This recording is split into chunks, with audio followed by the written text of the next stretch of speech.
தந்தை, மகன், தூய ஆவியாரின் பெயராலே ஆமென். நம் ஆண்டவராகிய இயேசு கிறிஸ்துவின் பெயரால் உங்கள் அனைவருக்கும் என் அன்பான வாழ்த்துக்கள். இந்த அற்புதமான, இந்த ஆசீர்வாதமான இந்த தவ காலத்துல நாம பயணிச்சுட்டு இருக்கிறோம். இது 2வது வாரம். இந்த நாளினுடைய நற்செய்தியினுடைய ஒரு சிறிய சிந்தனைகளை உங்களோடு பகிர்ந்து கொள்வது எனக்கு மிகப்பெரிய ஆசீர்வாதம். இந்த வாய்ப்புக்கு நன்றி. இந்த சிந்தனை கேட்கறதுக்கு முன்னாடி அல்லது கேட்ட பிறகு இந்த நற்செய்திய அந்த வாசகங்களை எடுத்து நீங்க படிங்களேன். இன்னும் ரொம்ப ஆழமான ஒரு விதத்துல ஆவியானவர் உங்களை நடத்தி செல்வார், உங்களை ஆசீர்வதிப்பார். அன்பானவர்களே, நம்ம நிறைய முறை சொல்லியிருப்போம், கேள்விப்பட்டிருப்போம். ரொம்ப அற்புதமான ஒரு விஷயம் அது. மனம் போல் மாங்கல்யம் அப்படின்னு சொல்லுவாங்க, எண்ணம் போல் வாழ்க்கை அப்படின்னு சொல்லுவாங்க. அது எவ்வளவு பெரிய உண்மை இல்லையா? அப்ப நம்ம எண்ணம்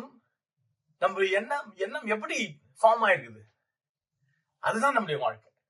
அப்ப இன்னைக்கு பாருங்க, நற்செய்தியில கூட இன்னைக்கு நற்செய்தியாளர் லூக்கா நமக்கு சொல்லிக் கொடுக்கிறார், உங்கள் தந்தை இரக்கம் உள்ளவராய் இருப்பது போல நீங்களும் இரக்கம் உள்ளவராய் இருங்கள். அது வேற ஒரு இன்னொரு டிரான்ஸ்லேஷன்ல, be perfect as your heavenly father is perfect. இப்போ நம்ம யாருமே கடவுளுடைய அந்த மேக்னானிமிட்டி, அவருடைய அந்த ப்ராவிடன்ஸ், அவருடைய ஜெனராசிட்டி, அவருடைய அந்த பெருந்தன்மை, அவருடைய அந்த கடவுளுடைய உள்ளமும் அவருடைய இரக்கமும் கடலின் ஆழத்தை விட பெரியது. அவரோட நம்ம ஒரு துளி கூட கிடையாது. நம்ம என்ன பண்ணாலும் அவரோட நம்ம ஒப்பிட்டு பார்க்க முடியாது. ஆனா be perfect as your heavenly father is perfect அப்படின்னு சொல்லிட்டு ஆண்டவர் நமக்கு கற்றுக் கொடுக்கிறார். அப்போ இந்த தவ காலத்துல நம்முடைய ஜெபம் எல்லாம் அதுவாகத்தான் இருக்கிறது.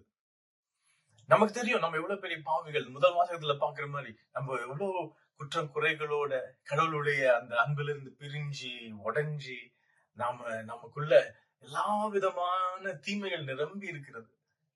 எனவே இந்த தவ காலத்துல நாம திருச்சபை வழியாக ஆண்டவராகிய இயேசு கிறிஸ்து முதல் நாளிலே ஒரு அழைப்பு கொடுத்தார் இல்லையா? ஜெபம் செய்யும் பொழுது ஜெபிங்கன்னு சொல்றாரு, அதை எப்படி செய்யணும்னு சொல்றாரு. நோன்பு இருங்கன்னு சொல்றாரு, அதை எப்படி செய்யணும்னு சொல்றாரு. பிறருக்கு உதவி செய்வது, ஆர்ம்ஸ் கிவிங், அத எப்படி செய்யணும் அப்படின்னு சொல்லி கொடுத்தாரு நமக்கு.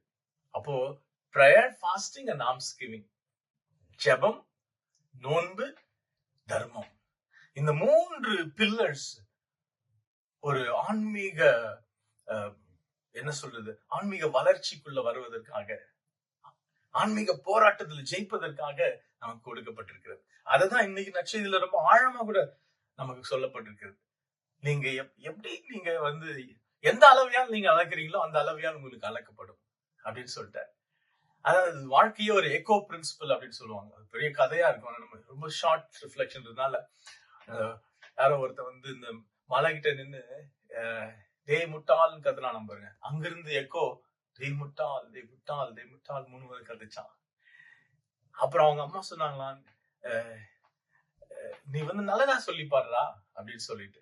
அப்போ இவன் போய் அந்த மலை கிட்ட கத்துனானா, நீ என் நண்பன் அப்படின்னு. அதே அந்த 3 முறை அந்த எக்கோ, நீ என் நண்பன் நீ என் நண்பன் நீ என் நண்பன் கத்துச்சான்.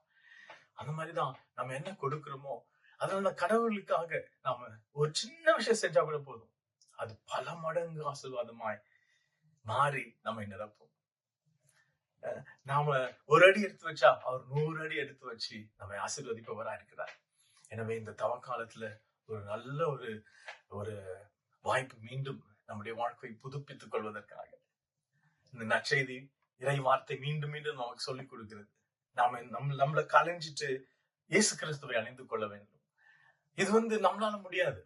நமக்கு தெரியும், நம்ம எத்தனையோ வருடங்களா முயற்சி பண்ணாலும், ஐயோ நான் இன்னும் பாவத்துல இருக்கிறேனே, இன்னும் நான் பலவிதமான குறைகளோடு நான் போராடிட்டு இருக்கிறேனே அப்படின்னு சொல்லும் பொழுது, அதுதான் நாம தாழ்ச்சியோடு கடவுளை நம்பும் பொழுது அவருடைய அருள் நமக்குள்ளாக நிரம்பி அங்க இருக்கிற அந்த அழுக்குகளை, அங்க இருக்கிற அந்த விஷங்களை, பாவ விஷங்களை எல்லாம் நீக்கி நமக்குள்ளாக அந்த அருளை, எப்படி அன்னை மரியாள் அருள் நிறைந்தவளாய் இருக்கிறாரோ அதுபோல நாமும் அருள் நிறைந்தவர்களாய், கடவுளை தாங்கியவர்களாய், கடவுளுடைய சாயலில் படைக்கப்பட்ட நாம் பாவத்தினால் அதை இழந்திருந்தாலும் நாம கொஞ்சம் நம்ம உள்ளத்தை திறந்து அவரை வரவேற்கும் பொழுது, அதனாலதான் ஃபாஸ்டிங். நமக்கு பிடிச்சதெல்லாம் கொஞ்சம் தள்ளி வைக்கிறோம். நல்ல சாப்பாடு பிடிக்கும், நல்ல அதிகமா நமக்கு என்டர்டெயின் பிடிக்கும். இதெல்லாம் நல்லதா இருந்தா கூட கொஞ்சம் தள்ளி வச்சுட்டு, எனக்கு கடவுளே எனக்கு பசியா இருக்குதுப்பா, அந்த பசிய நீங்க மட்டும்தான் தீர்த்து வைக்க முடியும்.